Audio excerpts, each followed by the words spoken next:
we're a good old bunch down in Essex. Clever breed. Clever and extremely talented. Because obviously you've won everything. So what I did want to know is... I don't know what you've been looking at. Really your don't. Wikipedia page.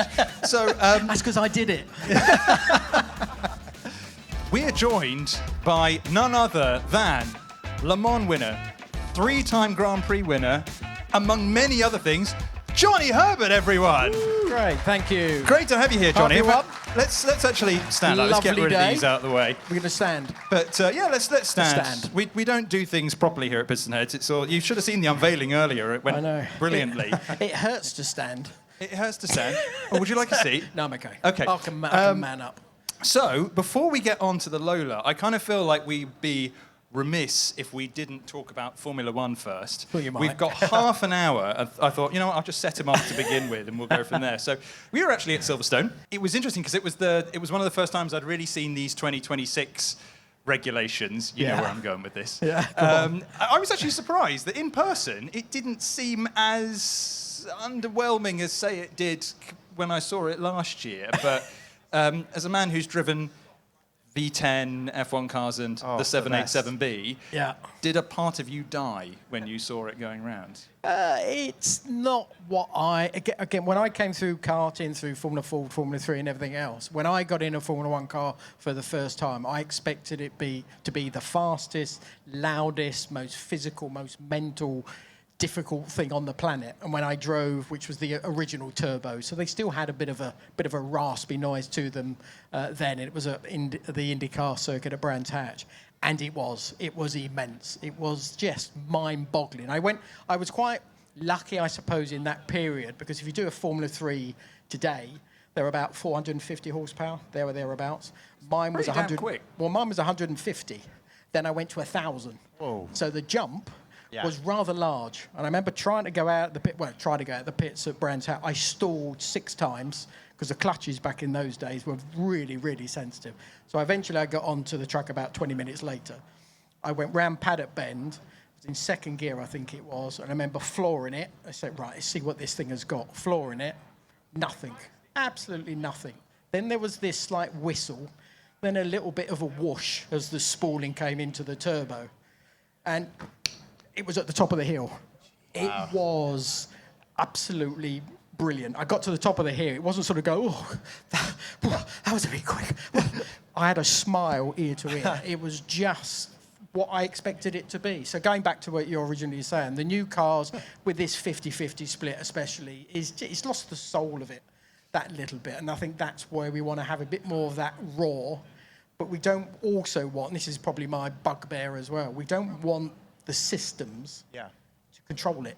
And at the moment, and I'm glad the drivers have started to be a little bit louder about it, because the systems are damn clever. They are so clever, but it's taken away the human element of the driver. And that's where, going back to that turbo first test, it was raw, totally raw. And I'm not a fan of everything that we have today. But every time you were going into Maggots and Beckett's through your career, you were firing into those corners. Now they're kind of losing speed as well, because it's the systems are doing stuff and they're not maintaining the speed. No, but that's what I mean. It's all those ingredients, the 50-50 split especially, where when the harvesting comes in, of course, yes, it's going to go slower. And that's where you go, well, that's not what it's about. If you go to Le Mans, I'd sort of say, it was always called the sports prototypes. It was where the big manufacturers developed their new technology at Le Mans. Formula One was all the raw, big, noisy, everything thrown at it. And it was a very aggressive thing to drive. And it sort of softened that slightly. Then I would say, if I do the entertainment on track, well, actually, that works, to be honest. Yeah. It does really, really work. But I just like a little bit more of the drivers actually doing more to make me and you, get wowed by, wow, that was unbelievable what they did there, rather than the system doing the wow. But we can't see it. There's nothing more underwhelming than hearing that kind of, as they're coming towards that's what I mean. The end of a straight. It's all that. It's not as bad as it was. It's improved a lot, but it's still there. Absolutely. I do find it quite interesting, though, of like how, the thing for you was that initially was the turbo lag, and then all of a sudden you get all of that power in kind of one lump. And with a stick shift. And with a proper gearbox. H pattern. Whereas I'm amazed you could grab those, by the way. Have you seen in the cockpits of them? They're like, there's like a thumb, and then it looks like you're moving it like that. Like the accuracy. Yes. We're gonna Well, we hit were very special. Yeah, you very, were. very Of special to be able to Quite slot it past talented, that way. yeah. Very much so. And the thing was, well, with that, I don't think they get blisters on their fingertips in these days? I don't think No, they do. No. We no. used I to would be rip. amazed We if used to they do. rip the whole of our palm of our hand off. Oh, wow. During every single Grand Prix, because obviously when you were doing the shifting, you'd always be rubbing it, and it would rip it off. And then about 2 weeks later, it had to be healed, but then it would rip off again after that. So. Oh yeah. Yeah. We were special Fair things enough. back in the day. I don't think you get that on your fingers with a click-clack. I'm not sure. No, click that clack. would- No, yeah. it's a bit different. Again, it's like anything. Was it better then than it is now? It's just different.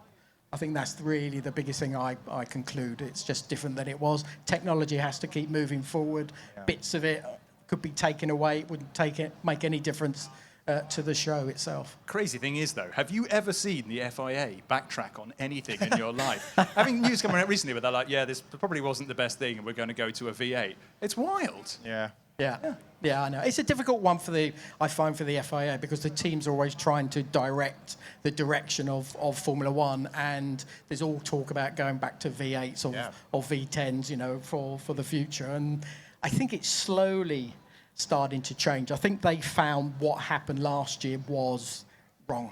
It wasn't what Formula One is all about. Absolutely. I guess the best thing about this year, though, so far is the racing on the tracks where it's not super duper artificial has been pretty good.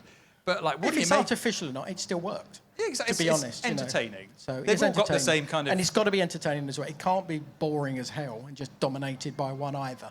Yeah. Precisely. Well, Max Verstappen, funnily enough, didn't he the other day? They were like, "Oh, how do you do that amazing overtake on Lewis?" And he was like, "I pressed the button. I had 300 Yes, horsepower I more. know. Drove past him." Yeah, and then I they know. were like, "No." But that's part of the problem I think the drivers are aware of. And I think everybody here is aware of it now. It's just how now they put those fixes in place that just brings that raw side of it back in a little bit.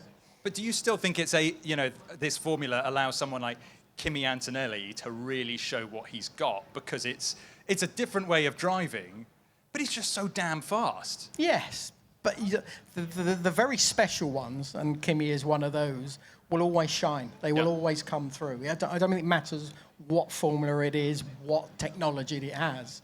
Those Maxes, Lewises, Antonellis, Sennas, Michaels, Mikas, blah, blah, blah, they will always be the ones who have that wow factor about them, and they will have that ability to do it every single weekend of every single session. And that's what Kimi has learnt after probably having a little bit of a mixed season, a few mistakes sort of creeping in. They have really shrunk big time, and they're sort of mistakes we probably can't see. And that is where the likes of the Sennas, as I said, sort of were able to do that. So there is a massive wow factor with him. He comes across, I think, as you all can see, as a really down-to-earth, lovely, lovely chap, which I think is very important at the same time.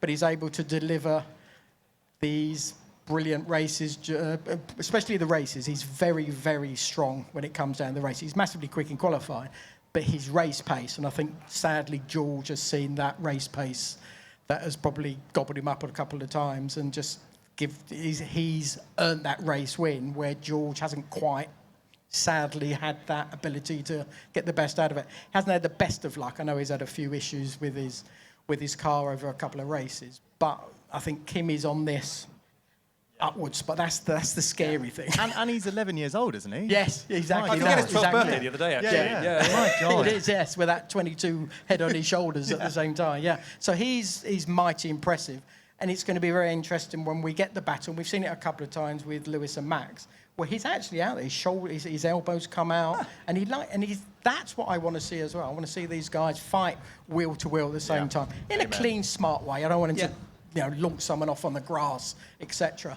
But he's got a real lovely skill set. It has been quite a bit cleaner this year, which is quite nice. Yeah. I kind of want to go to the opposite end of the spectrum, because you've got Kimi Antonelli, who's recently turned 12, and then you've got Lewis Hamilton, who's having this incredible season at the age of 41.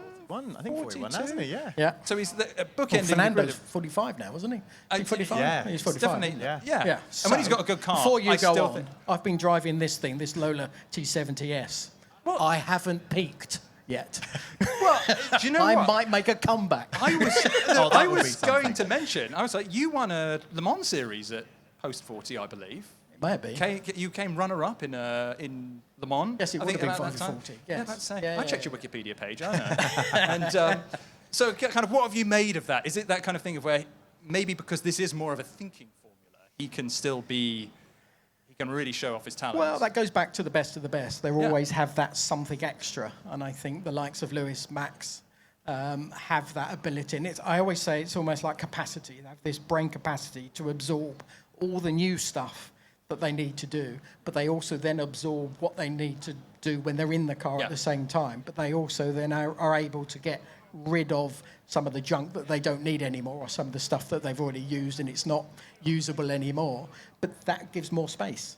And some of them, I find, get completely full up of all and everything that's going on in the team, in the bubble of F1, in the media, in the social media world. And all that is something that sometimes I think the pressure cooker, they can't release it. And that is where some of the guys that we've seen, unfortunately, go against Max and haven't been able to achieve great things. It's just Max has absolutely blown them out of the water. Yeah. I think a lot of that is down to that capacity of everything that they've got to take on board. So. A capacity that you're very good at, because we're talking Le Mans winner, 3-time Grand Prix winner, and now, because you've won so much, you've somehow managed to go back in time. 3. That's not very many, really, is it? 3. It's 3 more than I've won. There's 3 more than I've won, yeah, precisely. That, I guess. Just driving to Le Mans is enough for me. Yes. But now you've gone back in time to go and develop cars from the past in the future. So this is the Lola T70S that you've been developing. So this is a continuation of the T70 from the 70s? No, we're using the platform. This car, the T70 Mark 3B, or not this particular one, the T70 Mark 3B, won the Daytona 24 Hours, and that was sort of one of the most successful races that this car won. He went to Le Mans as well, but Daytona is the one that stands out. And Lola Cars, for those of you who don't know about it, it started in 1958. It was a composite company way back in the early days. It then went into cars. It then went into Formula Fords, Formula 3s, Formula 1. There is a Mark III, which I think is coming into the workshop, which was a Lola chassis with the very first Ford Formula 1 engine in it, 1961, 62, something like that. So Lola was always very much an OEM go-to, because they would always help you get a car. So sports cars, Le Mans, and then Formula 1. So the success of this car, when Lola stopped ceasing, I think trading about 2011, 2012, something like that, the name was available. And our chairman, Till Bechtelsheimer, who's done karting, he's raced classic cars, he races a Mustang in the US at the present time. He's very much into sustainable renewables, and he wanted to sort of showcase that technology, which we hadn't been done before, because the bodywork on this is a natural, basically plant composite, which then Does it need watering? Does it need watering? Does it need watering? I don't believe it has any. We've had no little flowerings happen so far. Maybe I'm not driving fast enough, or maybe I'm driving too fast. You're killing that. Maybe driving further. Come on, John. So it's got all that stuff. But petrochemicals are all in sort of carbon fibre and resins that you put into all those types of things. But this is done through sugarcane, waste food, sugarcane, which is then the resin. But you've got to make the resin stick to the plant. Bodywork at the same time, so we had to do that. And there is a little bit of basalt, which is volcanic rock, which is in part of the system at the same time. Then you've got the paint, so you've got to make the paint. So this is 100% sustainable and renewable, and that's what we want to showcase with this. And also with the wheels, because they're magnesium wheels, but they are sea salt. And it's then powered by solar panels, which then does the electrolysis that produces the magnesium. So it's that type of stuff that we're showcasing through this T70S. Very, very tricky. It's mind-boggling to me. It's mind-boggling, but it's amazing what we got. And I cannot say how happy I am that a company is using a massive V8 Le Mans car to small showcase... block Chevy. Oh, yeah, precisely, to showcase...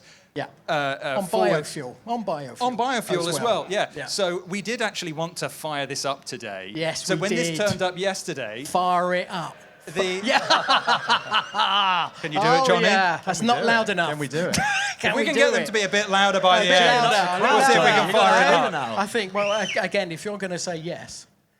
I tell you what, I think in about 10 minutes' time, we might be able to figure something out. All right, okay. Yeah. All right, Have you got the keys? Let's do that. Let's try and work that. Yeah, they're all ready. It's raring to go. Amazing, and it's your sitting It's position, fueled right, up, isn't ready it? to go. So, yeah. So before we get to the everything fire else. up, you've obviously been testing this. Yes. Have you?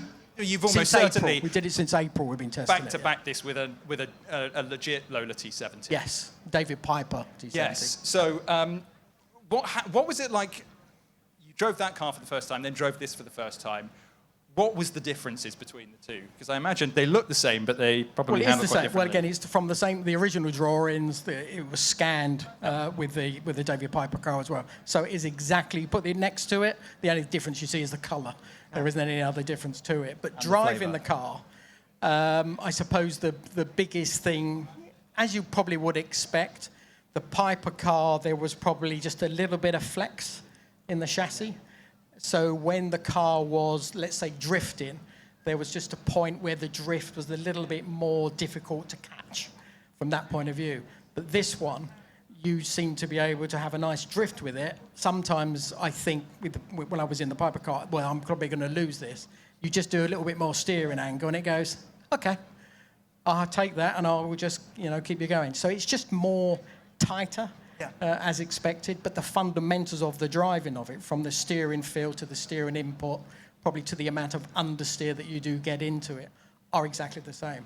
So that's where it's surprisingly, or not surprisingly, very similar to the original, just a little bit tighter, which is nicer to drive. I'm not expecting you to have like all the numbers for rigidity, but is it generally the same rigidity, even though using more sustainable? Everything's the same. It's all riveted together with the aluminium. Materials. So it's exactly the same.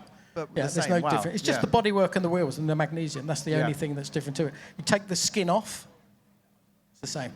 Same as what they did in 68, 69, which is amazing. And then there's a road car GT version coming out probably in the last quarter, I would imagine, something like that. Which is crazy, because that's also debuting quite a forward-thinking technology of where it's got a shift-by-wire system, which is mind-blowing. I love how, again, an old Le Mans car can be used to demonstrate something like that. That wire, that sort of gear, it's going to have a gear stick, but it's going to have no cabling or nothing to it. There's no hydraulics to it. It's just going to have something electronically controlled, which is going to be marvellous to feel. I haven't seen it yet. I know it's being dynoed at the moment, but that's going to be quite eye-opening, even for me. Speaking of the gear stick, when we saw this a couple of months back, you were actually pointing out that the shifter in this blew my mind.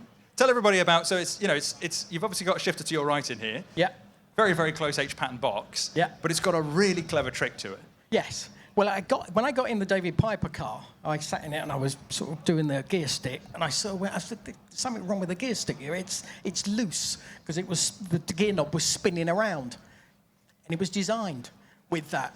I did my whole career, as I explained to you, with these sort of holes in my hand after every Grand Prix. I haven't had one blister with this spinning gear knob on it. And of course, it just follows everything that you do, where normally you just slide across whenever you're pulling the gear stick. So it was an amazing thing that in 1969, they were better than engineers today with a gear stick like that. But it's a wonderful, tight, precise gearbox as well, which is good. I remember actually from when I saw you, when the covers were pulled off a few months back, it was also mentioned that he's going to have a clutch pedal, but it's basically going to be impossible to stall, right? I think that's right, if I remember correctly. So it's going to feel legitimate, but it's going to be much easier to drive, and you want to get blisters. Yes. Well, again, we want to keep the soul of the car in the cockpit as well. So, and that's why we've gone for this sort of electronic gear stick. But it's going to have a feel to the selection when you go into first, second, third, fourth, and fifth, for example. So it will have a feel of a normal shift, but you haven't got all the mechanical parts and the linkages that go obviously to the gearbox itself. But then you've got the cockpit itself is going to be similar. It's going to have a few little creature comforts inside it. So we're going to make it as comfortable as it would be because it's going to be on the road. And I think it's more than capable of being able to achieve that with the technology that we have nowadays with that electronic gear stick, for example. But the dashboard is going to be really flash as well, and there's going to be different modes that you can put into that.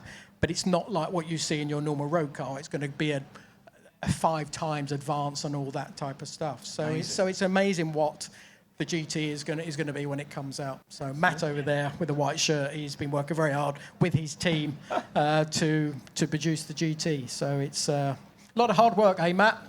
Yeah.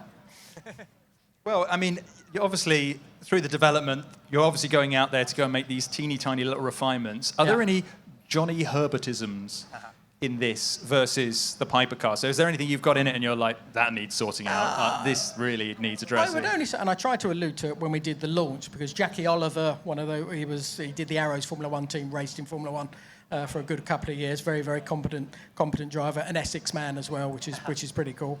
But I think the setup of the car now is way better than what Jackie Oliver did back in the day. I think I am just more pure, have a better feeling of what is needed to develop this car in a car. I think if this had been driven now, in 1969, it would have won Le Mans, Sebring, it would have won Daytona as it did anyway. It would have won everything because I am just a purist. Well, incredible. Feel what's going on. I am full of it. As we pointed out, you have won everything. Full of it, yeah. No one else has been in to drive it, so they have actually no idea what I'm talking about. People are just like, what has he done to this? Like, I have no doubt but that's that the good it's going fun to about it, because we have been able to tune it that little bit more with, and it's lovely because when you get in a Formula One car now, it's all gobbledygook what they're talking about with setups. I'm talking of springs, roll bars, damper settings, packers. Blissful old school stuff, which is lovely to be part of. Is it something you could see yourself getting back into doing a bit of racing? Because obviously you spent so much time in this car. This is going to got historics written all over it. Well, it's got an FIA classic license, so because it's identical to the original, so it can actually go racing. And we have sort of spoken about taking this very car out on the racetrack as well. So that would be good fun as well. I would really good fun. Absolutely love to see that. Yeah, I hope so. Hopefully some people will be able to see it sort of around the tracks here in the UK and maybe further afield in Europe, which would be great. I want to know about when you run it. Does it smell a bit like flowers? Because I ran my old when I had an MX-5. They went flowers with sustainable fuel. Think about when I ran them, my MX-5 on Corriton Sustain, I started up and I went around and sniffed the exhaust pipes because everyone does that, right? Anyway, and it smelled like flowers. He's a strange one, this. He is a strange one.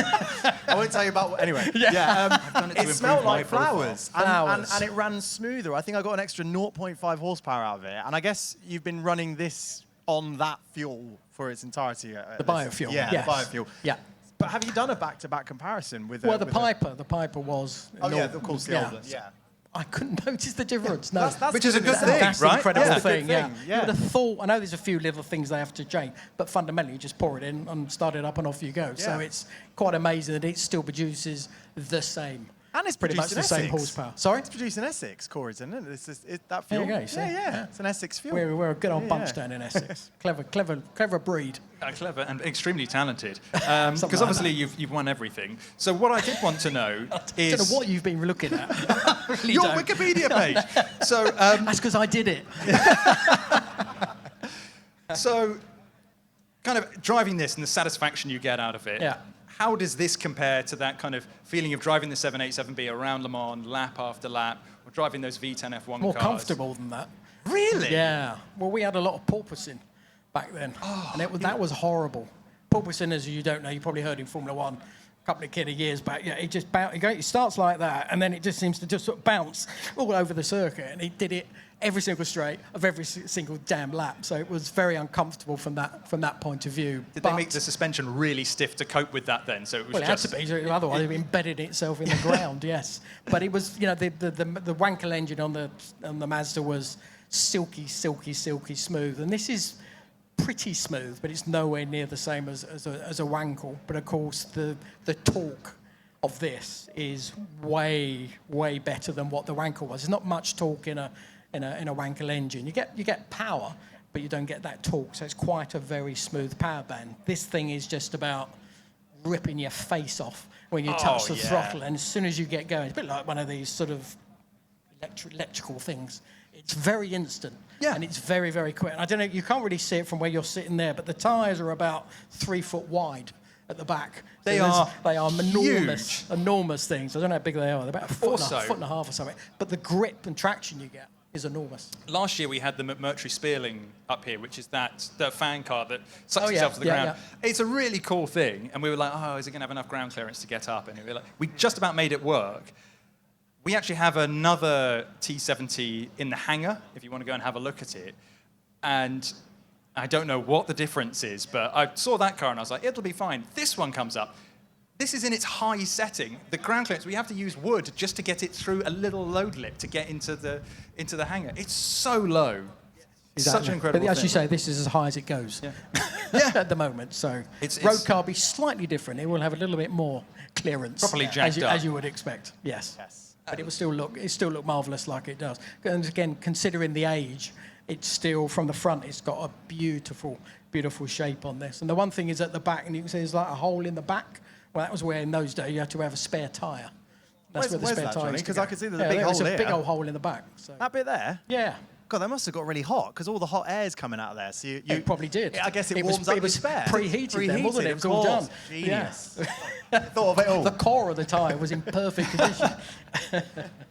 So before we wrap this up, Lola is obviously doing this. They're also doing Formula E. Yeah. Wait. There's next year's cars are actually going to be very, very different to what's currently racing at the moment, right? Very. So yeah, so if you've seen Formula E, it's something. These new cars, twin axle, 800 odd horsepower, is that right? What do you think about it? Because I saw some of them testing, and when you see all 4 wheels just spinning up and smoke coming out of them, I was like, that around Monaco would be hilarious. Yeah. Which the Gen 3.5, the ones that they're racing at the moment, they go four-wheel drive when they're in qualifying, for example. Yeah. But this will be permanently four-wheel drive. I have driven it at Abingdon Airport, so there is a wow factor to the things, and they have shown them in a couple of videos I've seen, and they just look absolutely awesome, and they seem so what Formula E should have been about, probably way back in the very beginning. So I'm glad that they are proper cars now. They are going to be very, very physical as well, which I think is an important part to it. And I think there's going to be a lot of tactics that are going to come involved, which there always is going to be. But I think it's gone in the right direction. I know not everybody's a fan of electrification, but the show of Formula E, from my perspective, is brilliant because there's a lot of great racing out there. And it's great that we were able to win a race a couple of races ago with Lucas de Grassi for Lola, which was brilliant. We did some testing the other day. I don't know if you saw that. All the teams were testing. Really? Yes, in the Gen 4. I didn't see that. And we came out top. Just want to share Oh, that yes. to you. Yeah. Oh, yeah. Well, I so mean, again, we are moving in a very good direction, your and it's input. all down to my. Well done, you beat me to it. I knew it, okay, before we wrap things up, as you've driven that now, top 3 race cars that you've driven. Oh, yes, good question. Race cars. Well, the Mazda, of course, because of just the noise the thing made and everything else. Just a gradual way out there. That's it. It was just awesome. There's a couple of I see on YouTube a couple of videos of the thing going past, and it still tingles the back of my neck. It's just unbelievable, and it was lovely because it was the first Japanese manufacturer to win Le Mans as well, so that made it that much more special. With Bertrand Gachot, my teammate, Volker Weidler, and Volker Weidler. I haven't seen Volker Weidler since 92 because he had tinnitus and he walked away from racing. Never saw him, and I haven't seen him since. But he did do a classic race in Holland only a couple of weeks back. So hopefully I'll meet up with him. But yeah, that was the first one. In Formula One, I suppose for something that I got into and I just went, wow, this is everything. Is what I spoke about earlier on, that Benetton Ford V6 Turbo, because it was just jaw-droppingly fast, and that was exactly what I was expecting it to be. Again, it was the old school turbos. They still had a rasp, especially in qualifying mode. I remember the Honda really was something, was still very, very noisy back then. But the cars were good. The wings, you had sort of so many elements on the back. Like now we got an element and one that spins round a little bit. And we used to have about 4 or 5 elements. Think about that. They were so cool. Yeah, it was just like clothes racks. Huge thing. Drag, they were shocking. Efficiency, shocking. But they were pretty immense. And I suppose for me, the most pleasing car I ever drove probably goes back to being the ultimate car, Formula One car. And that was probably the Stewart. Oh, I'm happy you said amazing. Yeah, that was the Cosworth engine was beautiful to drive as well. Power band was absolutely wonderful, and thankfully the chassis was beautiful to drive at the same time. Didn't have any sort of nastiness to it. Had no kicks. It didn't understeer very much. It was just a very nice balanced car, which thankfully for me, the winning Nürburgring obviously was very special as well in those strange conditions that we had there. One of the most legendary kind of wet condition races ever. It was brilliant. Yeah. That era of Formula One, I get a bit fangirly. Well, meeting you, Johnny, I'm like, wow, I grew up on the V10 era and then into the V8s, obviously, but that era of small, light cars. Yeah. When you watch back the onboards, they look, I know it's to do with like camera frame rate and stuff, but my God, they were fast, and yet you were so exposed in so many ways. I mean, your heads were above the side of the cockpit. Car. Yeah, somewhere used to end at the shoulders. Exactly, yes, and so it was. But that was tech at the time. Yeah, it's like anything. And then we learned things as things happened after Ayrton and Roland. Yeah. When we lost them, and then of course later on with Bianchi, and things changed even after Jules Bianchi's crash, Romain Grosjean, and that unbelievable crash that he walked away from in Bahrain. So there's always, unfortunately, things that happen that you learn from, and then things change. You look at a 1960s car, for example, where someone died every single Grand Prix that they went to. And thanks to those guys in many respects, and Jackie Stewart and many of the other drivers that worked very hard and trying to change safety at circuits, change the safety of the cars themselves, and it's evolved over time. And these guys today probably don't realise what sacrifices those guys went through. Yeah. So it's something that motorsport, I have to say, has been very, very clever as years have gone by. It is very quick at responding to problems and fixing them in a very, very quick way. And they're still doing that today. Even when we had the hybrids originally, it was only Mercedes-Benz who were having an engine that was going to finish the race. Yeah. Then they all went to Australia, and I think there was only 1 or 2 cars that didn't finish. Yeah. They fixed it in about 2 weeks. Yeah. So that's where motorsport, Formula One especially, is very good at fixing issues that we've got. And a lot of the technology that we had from the 50s, 60s all the way through has fed into what we got in road cars even today. Not all of it, but a lot of it is still down to what motorsport has done. And it's so good, it's even improving the past. Yes. So, Johnny Herbert, thank you so much. This has been an amazing chat. Thanks for introducing us to the T70S. Everybody, Johnny Herbert. Great, thank you very much.